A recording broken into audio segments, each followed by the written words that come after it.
Welcome back, and continue on from our last part. The best complement to a good defense is a good offense.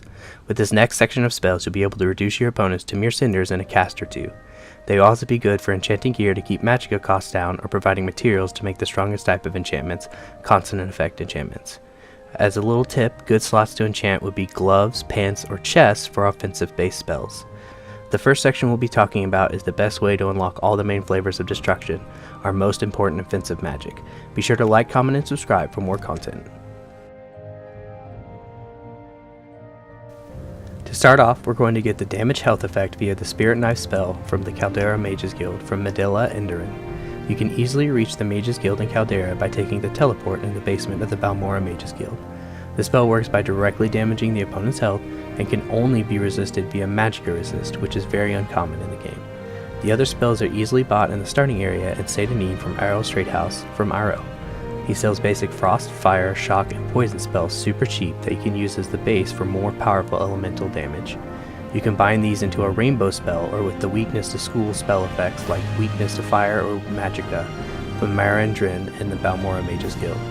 In Morrowind, if you cause an enemy to go into negative resistance before your spell deals damage, you will get an enhanced plus damage percentage modifier.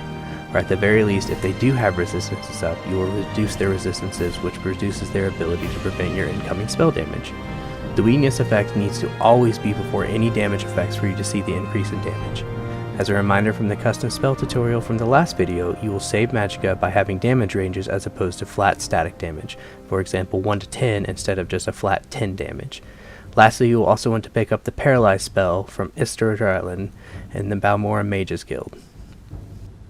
You'd combine them depending on what stage of the game you're in. For example, if you were early game and just needed a simple damage spell that's light on Magicka, you could go with the most basic damage spell. For those further into the game, you could pick up some of the more advanced or master level spells featured below. As you get further and further into the game, you can get even crazier and combine multiple effects into a huge rainbow damage spell.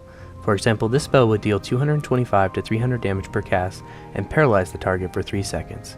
You could make even better spells by slotting in some weakness to school effects or healing effects in the remaining slots. You could also make a spell that regens mana based on the restore HP and Magicka spells from the restoration section earlier, like so.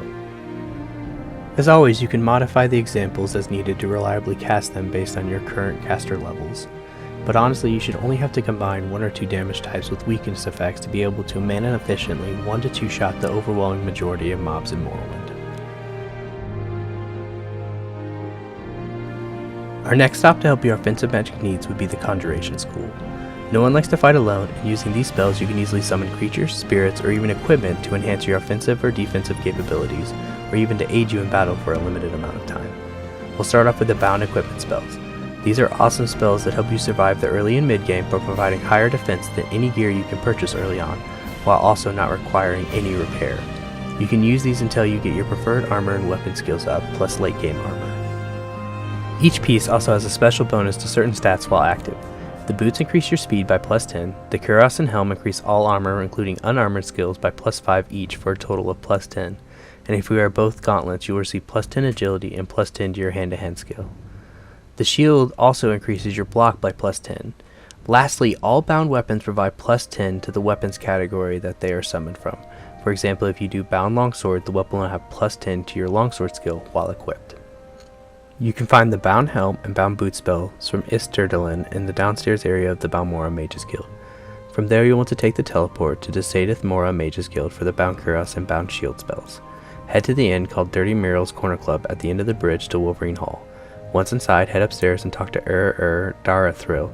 He also sells a number of other useful spells, including some elemental Atronach summoning spells. Finally, we'll pick up the bound gloves from the Caldera Mages Guild from the trainer Medilla Enderin. You can get a variety of bound weapon spells in the basement of the Balmora Mages Guild or in the Caldera Mages Guild from Medilla Enderin again. Now onto the custom spell. I leave off bound boots in my custom spell if you have the Boots of Blinding Speed equipped. The bound spell creates a new piece of armor that is equipped during the duration. Then when destroyed, whatever you had equipped before gets re-equipped. That means you need to redo the resist Magicka trip from the last video to re-equip your Boots of Blinding Speed without penalty every time you cast the spell. My custom spell also allows you to quickly cast all of the important ones at once, but you can adjust the time limits to your liking. I found that 45 to 60 seconds for each bound spell helps keep mana cost down, plus your fights shouldn't be lasting that long anyways. Continuing on in the Conjuration School, we now come to summonable help in combat because everyone enjoys having some companions. Morrowind boasts a wide variety of summonable creatures in the vanilla game. Some of my favorites are Summon Ancestral Ghost, Summon Skeleton, Summon Bone Walker, Summon Bone Lord, and Summon Golden Saint. Some others are the Summon Daedroths, Dremora, Creepers, and Hungers. The second half have some quirks, but are otherwise great RNG summonables.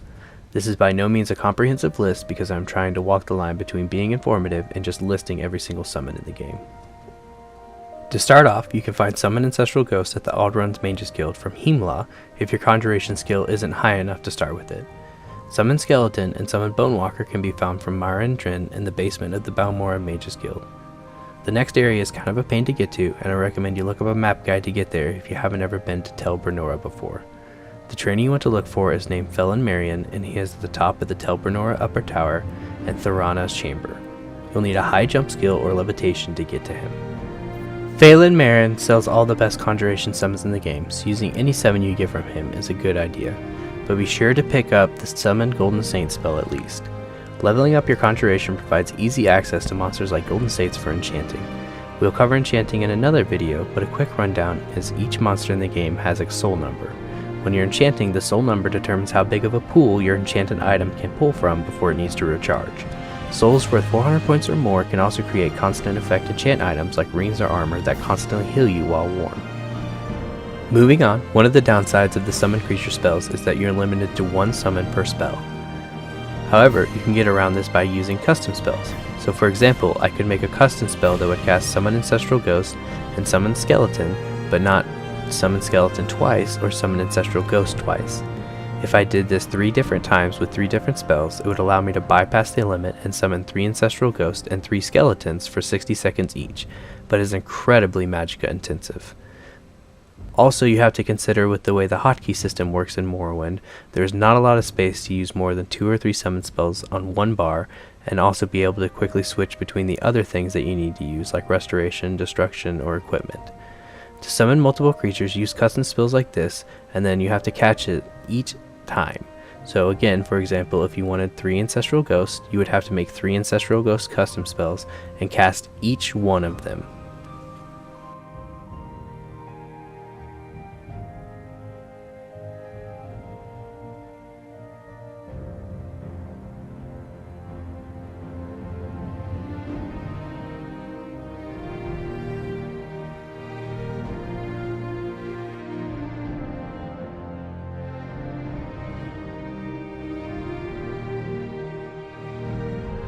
Combine that with this next tip that will allow you to summon multiple unique summons in one spell as shown in this clip.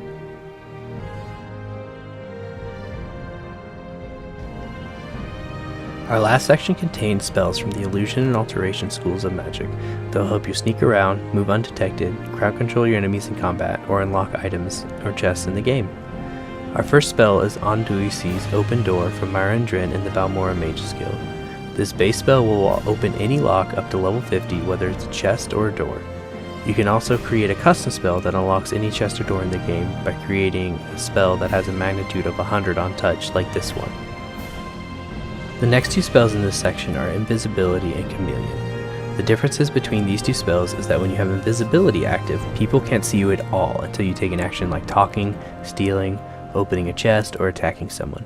While Chameleon isn't cancelled by action, attacking, or stealing, but it is easier to detect by the NPCs. Chameleon is also super useful in combat and can be added to your bound equipment spell for even extra protection during a fight. You'll want to create a custom 100 point magnitude Chameleon spell for 10 to 15 seconds.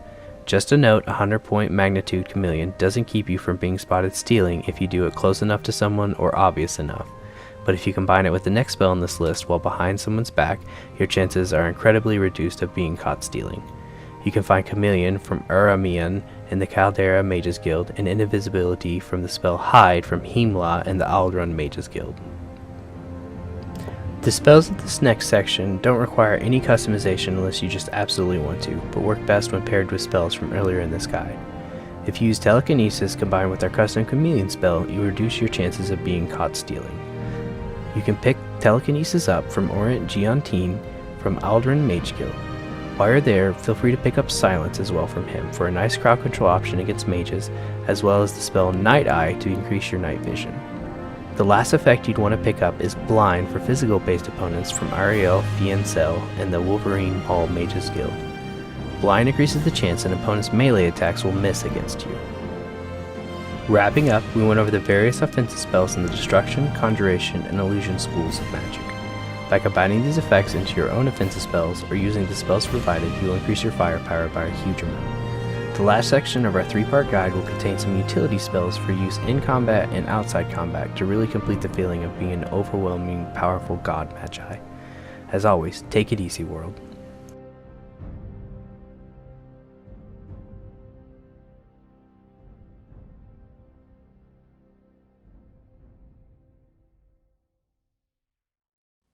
If you end up liking the video, be sure to like, comment, subscribe, thumbs up, and hit that bell notification. Now on with the video.